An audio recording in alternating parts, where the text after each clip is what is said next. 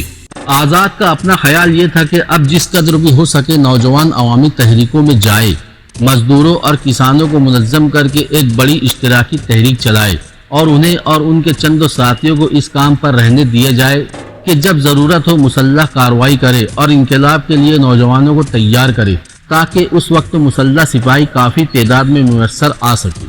اس بنیاد پر اب آزاد پارٹی کی تنظیم کرنا چاہتے تھے، لیکن انہیں اس کا موقع نہیں ملا۔ پارٹی کے ایک غدار نے پولیس کو اطلاع دے دی کہ وہ الہ آباد میں ہے اور پولیس نے انہیں الفریڈ پارک میں اچانک گھیر لیا۔ پولیس میں اور ان میں بڑی دیر تک لڑائی ہوتی رہی۔ 2 پولیس افسر گھائل ہوئے اور انہیں پولیس کی ایک گولی ایسی لگی کہ اس سے وہ جابر نہ ہو سکے۔ اس طرح ہندوستان کے ایک بہادر سپوت کی زندگی ختم ہو گئی۔ ان کی بہادری اور قربانی کی داستانیں شمالی ہندوستان کے لوگ کبھی نہ بھلا سکیں گے۔ بھگت سنگھ کے دوسرے ساتھی۔ بھگت سنگھ کے ساتھیوں کو لاہور سازش کے مقدمے میں کالے پانی کی سزا ہوئی تھی اور یہ انڈیمان بھیج دیے گئے تھے۔ ان میں سے مہابیر سنگھ انڈیمان کی پہلی بھوک ہڑتال میں شہید ہو گئے اور کشوری لال، جے دیو، شیو ورما اور گیان پرساد 17 سال کی قید کاٹنے کے بعد ابھی رہا ہوئے ہیں۔ ان کی قید کا پورا زمانہ سخت جد و جہد اور بھوک ہڑتال میں گزرا۔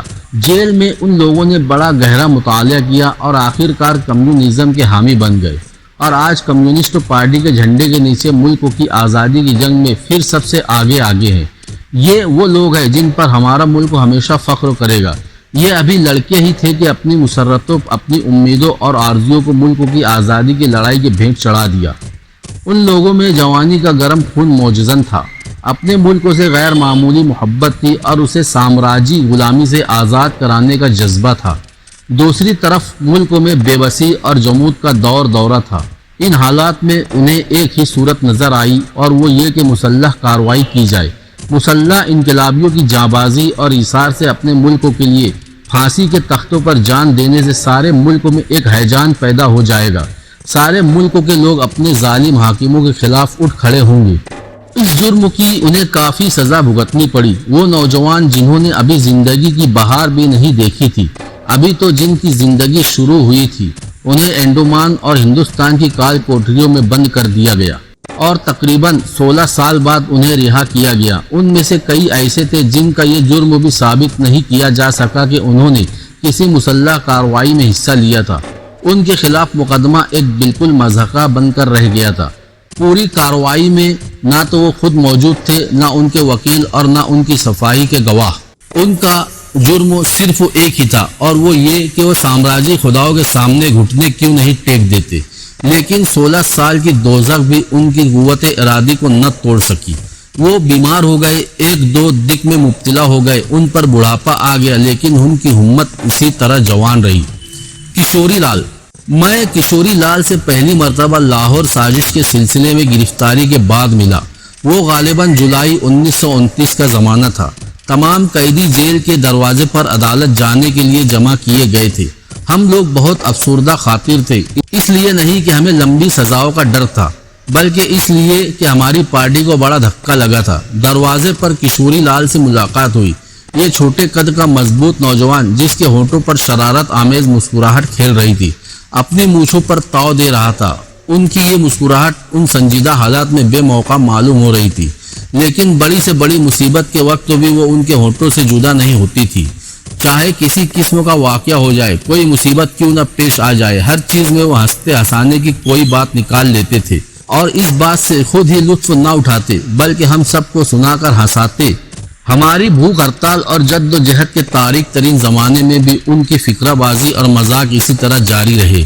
عدالت میں بیٹھے انہیں کسی وکیل یا مجسٹریٹ کی شکل میں کوئی مضحکہ خیز بات ضرور نظر آنے لگتی اور وہ اسے دوسروں کو سناتے، ایک قہقہ بلند ہو جاتا، سب لوگ حیران ہو کر دیکھنے لگتے، عدالت کی کارروائی رک جاتی، وکیل ہمارا یہ غیر مناسب طرز عمل دیکھ کر پریشان ہو جاتے، ہم خود کشوری کی اس حرکت پر خفگی کا اظہار کرتے اور وہ پھر اپنا چہرہ اس طرح لٹکا لیتے اور ایسے غمگین صورت بنا لیتے کہ پھر ایک قہقہ پڑ جاتا۔ وہ ہم میں سے کسی کو بھی نہ بخشتے، ہر شخص ان کی فکرہ بازی کا نشانہ بنتا، مگر اس میں کسی بدنیتی کا نام و نشان تک نہ ہوتا، جس کی وجہ سے وہ جس کا مذاق اڑاتے وہ سب سے زیادہ لطف لیتا۔ اس مسکراتے ہوئے انسان کے اندر فولاد کا دل تھا، لیکن ساتھ ہی اس میں بڑی ہمدردی اور محبت بھی تھی۔ لاہور جیل میں ان پر ایسے وحشیانہ مظالم کیے گئے کہ اس کا جواب مشکل سے ملے گا۔ پولیس چاہتی تھی کہ وہ پارٹی کے تمام راز ظاہر کر دے، مگر پولیس کو بھی معلوم ہو گیا کہ اسے کیسے آدمی کا سامنا ہے، وہ اس پر مصیبتوں کا پہاڑ توڑ دیتے اور وہ مسکراتا رہتا۔ جون 1930 کے ایک واقعے کا تذکرہ یہاں بے موقع نہ ہوگا۔ اس زمانے میں سویل نافرمانی کی تحریک زوروں پر تھی۔ ہماری جیل قیدیوں سے بھری ہوئی تھی، ان میں سے اکثر نوجوان تھے، ہم لوگ ظاہر ہے کہ ان سے بالکل الگ تھلگ رکھے گئے تھے۔ جیل افسر اس پر خاص طور سے نگرانی کرتے کہ ان سے اور ہم سے کسی قسم کا رابطہ نہ ہونے پائے۔ ہمیں معلوم تھا کہ ان میں اکثر کو پیٹا جاتا ہے اور سخت تکلیفیں دی جاتی ہے۔ ہم اکثر اس پر بحث کرتے اور سوچتے کہ ان کی کس طرح مدد کی جائے، لیکن کوئی تدبیر سمجھ میں نہ آتی۔ ہمارے وارڈ اور چوکیدار ایسے رکھے جاتے تھے کہ ہمیں کوئی بھی بات معلوم نہ ہو، اور اگر معلوم بھی ہو تو کئی روز بعد۔ کوئی کارروائی کرنے کے لیے ضروری تھا کہ ہمیں صحیح اطلاع ملے اور وقت پر ملے۔ کشوری نے ہمت نہیں ہاری، انہیں لوگوں سے دوستی پیدا کرنے اور ان سے کام نکالنے کا بڑا ملکہ حاصل تھا۔ انہوں نے یہ اطلاع حاصل کی کہ اسی دن ایک کانگریسی نوجوان کو بری طرح پیٹا گیا ہے اور اسے بیڑیاں پہنا دی گئی ہے۔ ہم نے ایک میٹنگ کی، ہم جانتے تھے کہ محض سپرنٹینڈنٹ سے باتیں کرنے سے کام نہیں چلے گا، اس لیے کہ وہ اس واقعے سے ہی انکار کر دے گا۔ کچھ اور کرنے کی ضرورت تھی، لیکن سوال یہ تھا کہ کیا کیا جائے۔ کشوری نے فوراً ایک تجویز پیش کی، سیڑھی لگا کر اپنی دیوار پر ہم سب چڑھ جائے اور اس کانگریسی قیدی کے کمرے میں جائے، جو بھی راستے میں آئے اسے دھکا دے کر ہٹا دے اور وہاں اس وقت تک نعرے لگاتے رہے جب تک سپرنٹینڈنٹ وہاں نہ آ جائے۔ اس کے بعد ہم اس کو بتلا سکتے ہیں کہ اسے اس طرح پیٹنے کا کوئی حق نہیں اور اسے فوراً اس چیز کو بند کر دینا چاہیے۔ یہ بڑا جرت اور خطرے کا کام تھا، لیکن ہم نے طے کیا کہ اسے آزمایا جائے گا۔ ہم نے جیسا سوچا تھا ویسا ہی ہوا۔ وارڈز اس کے لیے تیار تو تھے نہیں، اس لیے وہ ہماری کوئی مزاحمت نہ کر سکے اور چند منٹوں میں ہم وہاں پہنچ گئے۔ اس کانگریسی قیدی سے ملے اور جو واقعات ہم جاننا چاہتے تھے وہ ہم نے معلوم کر لیے۔ اس وقت تک ہر جگہ خطرے کی گھنٹیاں بجنا شروع ہو چکی تھی، ہر جگہ یہ بات پھیل چکی تھی کہ بم کے مقدمے کے قیدیوں نے بغاوت کر دی ہے۔ جیلر وارڈوں کی ایک فوج لے کر وہاں پہنچ گیا اور ہم پر بندوق کے کندھوں سے حملہ کیا گیا۔ ہم نے بھی اس کا جواب دیا، لیکن ہم ایک تو نہتے تھے، دوسرے ہماری تعداد ان کے مقابلے میں بہت کم تھی۔ ہم لوگوں کو بہت زخم آئے، خاص طور پر کشوری کے سخت چوٹیں آئی۔ بعد میں یہ سوچ کر کہ جیل کے تمام سیاسی قیدی بغاوت کر دیں گے، سپرنٹینڈنٹ نے لڑائی کو رکوا دیا۔ ایک گھنٹہ بعد سپرنٹینڈنٹ ہم سے آ کر ملا اور کہا کہ ہمیں اس طرح قانون اپنے ہاتھ میں نہیں لے لینا چاہیے، اور اس کا وعدہ کیا کہ وہ تحقیقات کرائے گا اور احکام جاری کر دے گا کہ کسی کو نہ پیٹا جائے۔ وہ اس وعدے پر بہت دن قائم نہیں رہا، لیکن کم از کم وقتی طور پر حالات بہتر ہو گئے۔ کشوری اس دن کا ہیرو تھا۔ کشوری کو کالے پانی کی سزا ہوئی۔ آج تک ان میں وہی ہمت، چہرے پر اسی طرح مسکراہٹ کھیلتی ہے جس مسکراہٹ نے انہیں ہم سب میں اتنا مقبول بنا دیا تھا۔ انہوں نے جیل میں کافی مطالعہ کیا اور کمیونزم کی راہ پر آ لگے۔ یہی وجہ تھی کہ سامراجی حکومت ان سے اتنی نفرت کرتی تھی۔ نوکر شاہی اور پنجاب کے زمینداروں اور اناج چوروں کی حکومت جانتی تھی کہ پنجاب کے کسانوں میں کمیونزم کی تحریک کس طرح پھیل رہی ہے، اور لال جھنڈے کے نیچے منظم ہو کر کسان ایک دن اس کا خاتمہ کر دیں گے۔ اس لیے کشوری کو اس وقت تک رہائی نہ مل سکی جب تک حالات نے نوکر شاہی کو اس پر مجبور نہ کر دیا۔ شیو ورما لاہور سازش کی قیدیوں میں شیو ورما سب سے سنجیدہ تھے۔ وہ سب سے زیادہ پڑھتے اور بیرونی حالات اور انقلابی تحریک پر کافی غور و خوض کرتے تھے۔ ہم سب جانتے تھے کہ ہمیں کم سے کم جو سزا ملے گی وہ کالے پانی کی سزا ہوگی، اور خیال تھا کہ انہیں تو شاید سب سے بڑی سزا ملے، اس لیے کہ وہ